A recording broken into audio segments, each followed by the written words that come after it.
Hello students, आज जो topic हम कर रहे हैं that is correct use of verb. क्या टॉपिक है हमारा?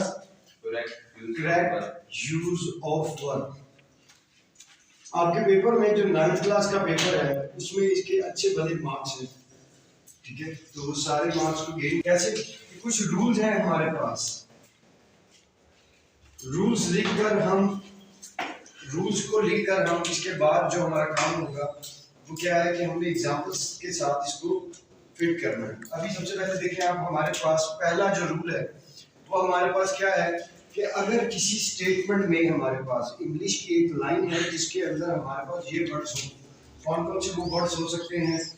डू हो सकता है, डज हो सकता है, डिड हो सकता है, वो हमारे पास कैन हो सकता है, वो हमारे पास कुड हो सकता है, शैल हो सकता है, विल हो सकता है और वुड हो सकता है, मे हो सकता है और माइट हो सकता है।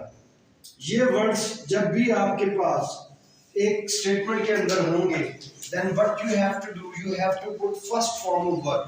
What will we use here? First form of verb. क्या यूज करेंगे? First form of verb.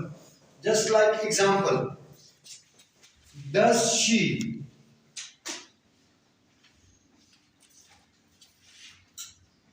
cricket? और ब्रैकेट में आपके पास वॉच है, WATCH, watch. Then what will we have to put? हमारे पास ऑप्शंस के अंदर है वॉच, विल वॉच और हैज वॉच। ये हमारे पास चार ऑप्शन है। तो हमें जब रूल याद होगा ये वाला तो हमें पता चल जाएगा कि इसके अंदर डज यूज हो रहा है, तो फिर हम क्या यूज करेंगे? इधर फर्स्ट फॉर्म यूज करेंगे वॉइड। फॉर एग्जांपल, अगर यहां पर डू डज की बजाय डिड आ जाए, क्या आ जाए? डिड। यहां पर डिड यूज किया हुआ हो तब भी आपको यानी इनमें से कुछ भी कोई भी वर्ड्स हो तो आप क्या लगाएंगे? फर्स्ट फॉर्म में वर्ब होंगे। ये हमारा है रूल नंबर 1। क्या है ये हमारा? Rule number 1, right.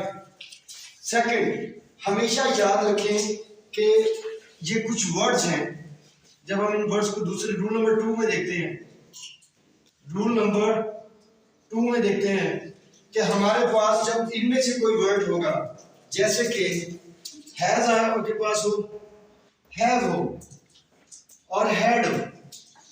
Has, have, had जब सेंटेंस के अंदर दिया हुआ होगा तो आपको क्या यूज करना है? थर्ड फॉर्म वर्ब यूज करनी है। कौन सी यूज करनी है? थर्ड फॉर्म वर्ब यूज करनी है। तो आपको मैं एक और भी चीज बताऊंगा कि अगर ये सेंटेंसेस में ये वर्ड्स ना हो, हैज, हैव, हैड ना हो और इनके अलावा कुछ और वर्ड्स हो, जैसे कि ऑलरेडी का वर्ड, एक वर्ड है ऑलरेडी, ऑलरेडी का वर्ड दिया हुआ हो आपके पास, या फिर आपके पास येट का वर्ड है, YET, येट का वर्ड हो, तब भी आपने हैज, हैव, हैड लगाकर थर्ड फॉर्म लगानी है। यानी इन तीन में से कोई एक सेलेक्ट करें। मैं आपको ऑप्शन दूंगा हमेशा हैड यूज करें ताकि इजीली सॉल्व हो जाए आपके लिए। For example, the patient has dash में, यहां पर अब आपके पास चार ऑप्शन दिए हैं। डाई पहला, died, DIED, died. Second, dying, DIYING। अब आप इनमें से कौन सा ऑप्शन सेलेक्ट करेंगे? आपको अगर रूल नंबर 2 याद है कि हैज, हैव, हैड के साथ आपने सेकंड फॉर्म यूज करनी है, और सॉरी थर्ड फॉर्म यूज करनी है, तो आपको याद आ जाएगा कि यहाँ पर डाइड लगेगा, क्योंकि फर्स्ट फॉर्म आपकी डाई है, सेकंड और थर्ड दोनों डाइड है, ठीक है? तो आपने कौन सी फॉर्म ऑफ वर्ब यूज करनी है? Third form of verb use करनी है। तो यहां तक हमारा रूल नंबर 2 जो है वो कंप्लीट हो गया। अभी इसी के साथ एक और चीज भी है, मैं आपको एक और चीज समझाता हूं। रूल नंबर 3 देखें आप हमारे पास, ये भी बहुत इजी है। रूल नंबर 3, रूल नंबर अगर आप 3 चेक करते हैं तो हमारे पास जब सेंटेंस के अंदर is, am, are, was, were ये दिए हुए हों, या फिर हमें दिया हो विल बी और शैल बी, ये सेंटेंसेस के अंदर यूज किए हुए हों, तो तब हमने कौन सी फॉर्म यूज करनी है? तो ये रूल हमें बताता है कि जब इस तरह के हमारे पास हो तो आपने फर्स्ट फॉर्म के साथ आईएनजी का इस्तेमाल करना है, फर्स्ट फॉर्म प्लस आईएनजी, या फिर आप इसको फोर्थ फॉर्म भी कह सकते हैं, या फिर आप इसको पोजेसिव फॉर्म भी कह सकते हैं, प्रोग्रेसिव। ये फॉर्म्स आपने यूज करनी है। तो अभी तक हमने तीन रूल्स को जो है वो फॉलो कर लिया है। पहला हमारे पास क्या है कि आपके पास सेंटेंस में डू, डज और can, could, shall, will, would, may, might, ये वर्ड्स होंगे तो आपने फर्स्ट फॉर्म यूज करनी है। सेकंड रूल आपके पास है हैज, हैव, हैड के साथ आपने हमेशा थर्ड फॉर्म लगाना है। थर्ड रूल आपके पास ये है कि इज, हैव और वाज वर के साथ आपने विल बी, शैल बी के साथ आईएनजी फॉर्म को यूज करना है। ये तो कुछ हमारे रूल्स हो गए।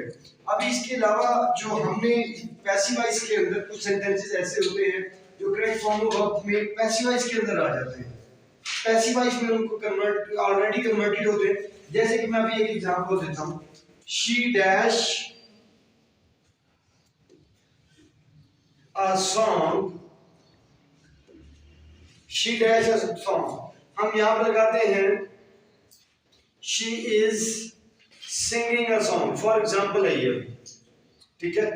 अब ये सेंटेंस तो ऐसे दिया हुआ है she is singing a song, लेकिन बाज़ औक़ात ऐसा होता है शी अ सॉन्ग, यानी ये वाला जो वर्ड है ये ऑब्जेक्टिव केस, ये आपके पास स्टार्ट में है a song is being sung by her, ऐसे। अब यहां से आप इसको हटा दें, ये आपके पास क्या है, फिर इन द ब्लैंक्स है। तो आपको अगर ये वाला सेंटेंस इसी तरह याद होगा तो फिर आप इसे बता सकते हैं कि a song is being sung by her, ठीक है। is लगा है और being लगा है आपके पास, तो यहाँ पर आपने जो फॉर्म यूज करनी है वो थर्ड है। अब इस तरह के केसेस में is के साथ ing फॉर्म नहीं लगी, वो कौन सी फॉर्म लगी है? थर्ड फॉर्म लगी है। तो क्यों लगी है? क्योंकि बी के साथ आईएनजी फॉर्म ऑलरेडी उसने लगा दी है। तो ये वाला रूल आपको याद रहेगा। बस।